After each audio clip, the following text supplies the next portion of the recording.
ओम शांति। मीठे बच्चे, तुम्हें अब ज्ञान का तीसरा नेत्र मिला है। बाबा कहते हैं इसीलिए अब तुम्हारी आँख किसी में भी डूबनी नहीं चाहिए। प्रश्न है, जिन्हें पुरानी दुनिया से बेहद का वैराग्य होगा उनकी निशानी क्या होगी? उत्तर है, वो अपना सब कुछ बाप को अर्पण कर देंगे। हमारा कुछ भी नहीं। बाबा, हमारी यह देह भी नहीं है, यह तो पुरानी देह है, इनको भी छोड़ना है। उनका मोह सबसे टूट जाएगा और टूटता जाएगा। नष्ट मोहा होंगे। उनकी बुद्धि में रहता है कि यहाँ कुछ भी काम का और काम में आना नहीं है, क्योंकि यह सब हद का है। ओम शांति। बाप बच्चों को ब्रह्मांड और सृष्टि चक्र के आदि, मध्य और अंत का ज्ञान सुना रहे हैं, और कोई भी सुना नहीं सकते। एक गीता ही है जिसमें राजयोग का वर्णन है।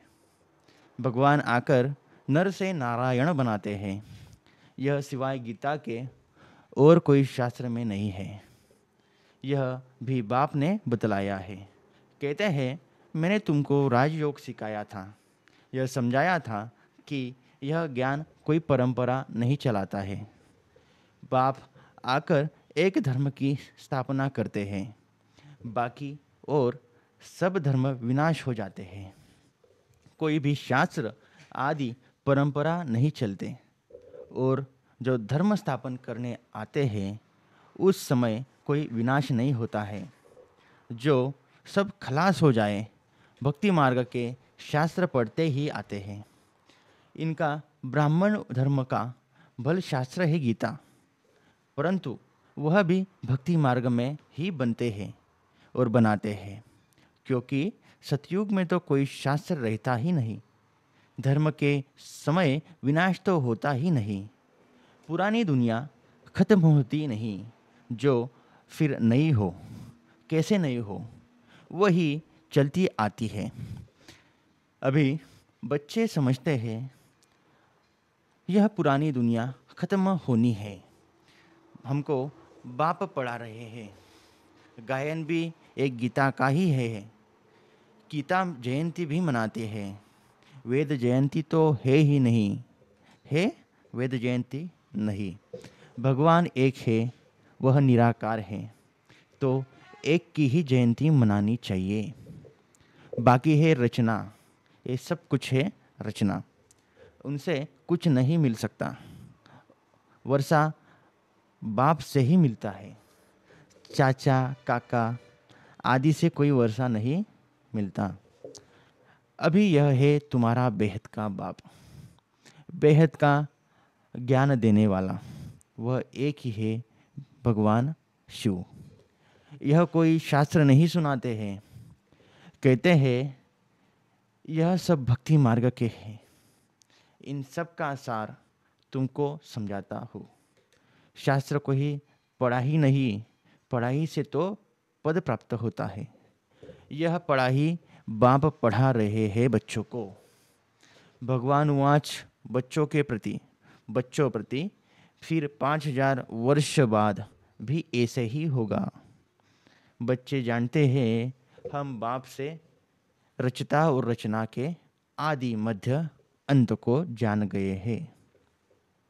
यह कोई और तो समझा ना सके एक बाप के सिवाय।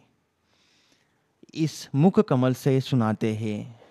यह भगवान का लोन लिया हुआ मुख है ना, जिनको गौ मुख भी कहते हैं। बड़ी माता है ना, इनके मुख से ज्ञान के वर्जन्स निकलते हैं, न कि जल आदि। भक्ति मार्ग में फिर गौमुख से जल दिखा दिया है। अभी तुम बच्चे समझते हो भक्ति मार्ग में क्या क्या करते हैं। कितना दूर गौमुख आदि पर जाते हैं पानी पीने। अभी तुम मनुष्य से देवता बन रहे हो। यह तो जानते हो बाप एक कल्प कल्प आकर मनुष्य से देवता बनाने के लिए पढ़ाते हैं। देखते हो कैसे पढ़ा रहे हैं। तुम सबको यह बतलाते हो भगवान हमें पढ़ा रहे हैं। कितने हैं मामेकम याद करो, कितने बार कहते हैं कि मामेकम याद करो, तो तुम्हारे विकर्म विनाश हो जाए। तुम जानते हो सतयुग में थोड़े बहुत मनुष्य होते हैं, कलयुग में कितने ढेर मनुष्य हैं। बाप आ करके आदि सनातन देवी देवता धर्म की स्थापना कर रहे हैं। हम मनुष्य से देवता बन रहे हैं। मनुष्य से देवता बनने वाले बच्चों में दैवी गुण दिखाई देंगे। उनमें क्रोध का अंश भी नहीं होगा। अगर कभी क्रोध आ गया तो झट बाप को लिख देंगे, बता देंगे, बाबा आज हमसे यह भूल हो गई, हमसे हमने क्रोध कर दिया, विकर्म कर लिया। बाप से तुम्हारा कितना कनेक्शन होता है और अभी भी है। बाबा क्षमा करना। बाबा कहेंगे क्षमा आदि होती नहीं है मेरे बच्चे। जैसे क्रिश्चियन लोग क्राइस्ट के सामने चर्च में करते हैं ना, उसे हम क्या बोलते हैं? Forgive God. बाकी आगे के लिए ऐसी भूल नहीं करना। बाबा कहते हैं क्षमा कहेंगे तो क्षमा नहीं होती बच्चे। बाकी आगे के लिए ऐसे भूल नहीं करना। टीचर कोई क्षमा नहीं करते हैं, रजिस्टर दिखाते हैं, तुम्हारे मैनर्स अच्छे नहीं हैं। बेहद का बाप भी कहते हैं तुम अपने मैनर्स देख रहे हो या नहीं। रोज अपना पोता मेल देखो, किसको दुख तो नहीं दिया, किसी को बुरा तो नहीं बोला, किसी के सामने शब्द तो गलत यूज़ नहीं किए, किसको तंग तो नहीं किया। देवी गुण धारण करने में टाइम तो लगता है ना बच्चे। देह अभिमान बड़ा ही मुश्किल से टूटता है। ये जो अहंकार है देह अभिमान का, बड़ा मुश्किल से टूटता है। जब अपने को देही समझे तो बाप में भी लव चाहिए। जब देही अभिमान आए तो बाप में भी लव जाए। नहीं तो देह के कर्म बंधन में बुद्धि ही लटकी रहती है। बाप कहते हैं तुमको शरीर निर्वाह अर्थ कर्म भी करना है, उनमें उनसे टाइम निकाल सकते हो। भक्ति के लिए भी टाइम निकालते हैं ना। मीरा श्री कृष्ण की ही याद में रहती है ना, रहती थी, और पुनर्जन्म तो यहाँ ही लेती गई। तो अभी तुम बच्चों को इस पुरानी दुनिया से वैराग्य आता है। जानते हैं इस पुरानी दुनिया में फिर पुनर्जन्म लेना ही नहीं है, दुनिया ही खत्म हो जाती है। यह सब बातें तुम्हारी बुद्धि में, ये जैसे बाबा में ज्ञान है वैसे बच्चों में भी है। यह सृष्टि का चक्र और कोई की बुद्धि में नहीं है। तुम्हारे में भी नंबरवार है। जिनकी बुद्धि में यह रहता है उच्च ते उच्च पतित पावन बाप से, वह तुमको हमको सबको पढ़ाते हैं। यह भी तुम ही जानते हो। तुम्हारी बुद्धि में सारा 84 का चक्र है। स्मृति रहती है अभी इस नरक में यह अंतिम जन्म है। इनको कहा जाता है रोरव नरक। जी, रोरव नरक बहुत गंद है, इसलिए सन्यासी लोग घबराकर छोड़ जाते हैं। यह कलयुग क्या है? रोरव नरक है, बहुत गंद है इस दुनिया में अभी, इसलिए सन्यासी लोग घबराकर छोड़ जाते हैं। वह हो जाती है शारीरिक बात। तुम सन्यास करते हो बुद्धि से, क्योंकि तुम जानते हो हमको अभी वापिस जाना है। सबको भूलना पड़ता है। यह पुरानी छी दुनिया खत्म हुई पड़ी है। मकान पूरा होता है, नया बनकर तैयार होता है, तो दिल में आता है ना यह मकान टूट ही जाएगा।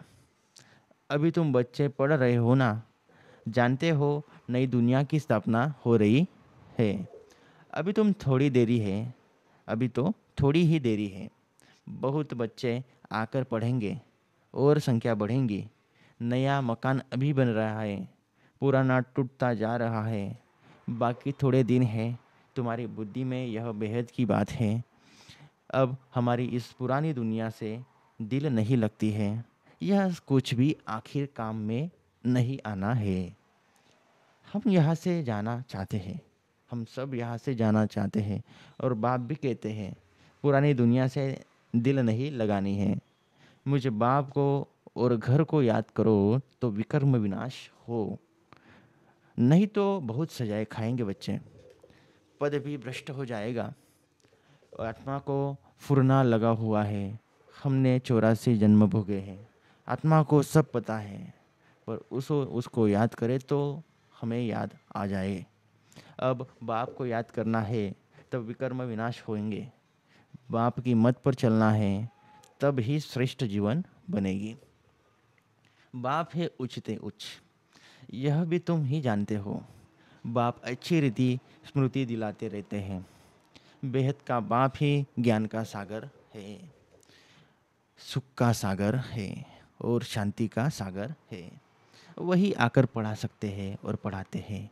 हर 5000 वर्ष में बाप कहते हैं यह पढ़ाई भी पढ़ो, शरीर निर्वाह अर्थ सब कुछ करो, परंतु ट्रस्टी होकर कर्मातीत होकर करो।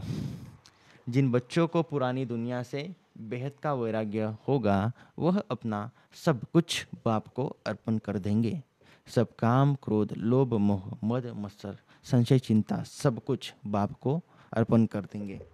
हमारा कुछ भी नहीं, बाप हमारी यह देह भी नहीं है, बाबा हमारी यह देह भी नहीं है, यह तो पुरानी देह है, इसको इनको भी छोड़ना है।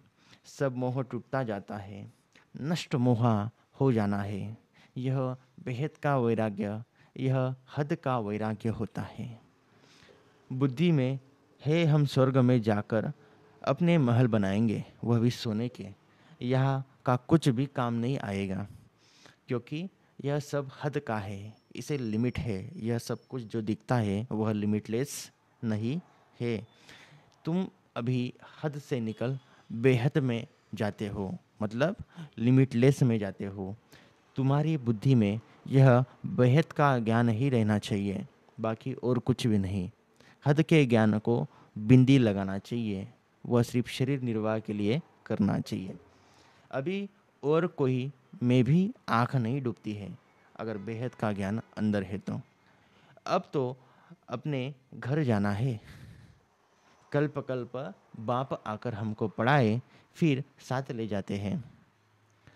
अच्छा तैयार करके, अच्छा पवित्र बना के बाप हमें ले जाते हैं अपने खुद के परम धाम घर में, शांति धाम में। तुम्हारे लिए यह कोई पढ़ाई नहीं है। तुम जानते हो कल्प कल्प हम पढ़ते हैं, तुम्हारे में भी नंबरवार है। सारी दुनिया में कितने ढेर मनुष्य हैं, परंतु तुम थोड़े ही जानते हो ना बच्चे। आहिस्ते आहिस्ते यह ब्राह्मणों का झाड़ वृद्धि पाता रहता है। यह पूरा झाड़ डीप जाके वृद्धि पाता जाता है। ड्रामा प्लान अनुसार स्थापना होनी ही है। बच्चे जानते हैं हमारी रूहानी गवर्नमेंट है ना, हम दिव्य दृष्टि से नई दुनिया को देखते हैं, वहाँ ही जाना है। भगवान भी एक है, भगवान भी एक है, वही पढ़ाने वाला है। और राजयोग बाप ने ही सिखलाया था, राजयोग तो बाप ने ही सिखलाया था। उस समय लड़ाई भी बरोबर लगी थी, अनेक धर्मों का विनाश, एक धर्म की स्थापना हुई थी। तुम भी वही हो, कल्प कल्प तुम पढ़ते हैं आते हो और पढ़ते ही रहते हो, वर्षा लेते आए हो। पुरुषार्थ हर एक को अपना अपना करना ही है। यह है बेहद की पढ़ाई। यह शिक्षा कोई मनुष्य मात्र दे ही नहीं सकता, मुश्किल है, बहुत पॉसिबल ही नहीं है। बाप ने श्याम और सुंदर का भी राजपथ समझाया है। तुम भी समझते हो अभी हम सुंदर बन रहे हैं। पहले श्याम थे, श्री कृष्ण कोई अकेला थोड़े ही था, सारी राजधानी थी ना। अभी तुम समझते हो हम नरकवासी से स्वर्गवासी बन रहे हैं। अभी तुमको इस नरक से नफरत आती है। तुम अभी पुरुषोत्तम संगम युग पर आ गए हो। इतने ढेर आते हैं, इनसे निकलेंगे फिर भी वही जो कल्प पहले निकले होंगे वही निकल सकते हैं। संगम युग को भी अच्छी रीति याद करना है। हम पुरुषोत्तम अर्थात मनुष्य से देवता बन रहे हैं। मनुष्य तो हो यह भी समझ सकता कि नरक क्या है, स्वर्ग क्या है। कहते हैं सब कुछ यहाँ ही है। जो सुखी है वह स्वर्ग में है, जो दुखी है वह नरक में है। अनेक मत है ना, एक मत तो नहीं है। जहाँ एक मत होता है वहाँ विश्वराजन बनने की ताकत हर एक में होती है। हर एक घर में भी अनेक मतें हो जाती है। बच्चों आदि को में मोह की रग है।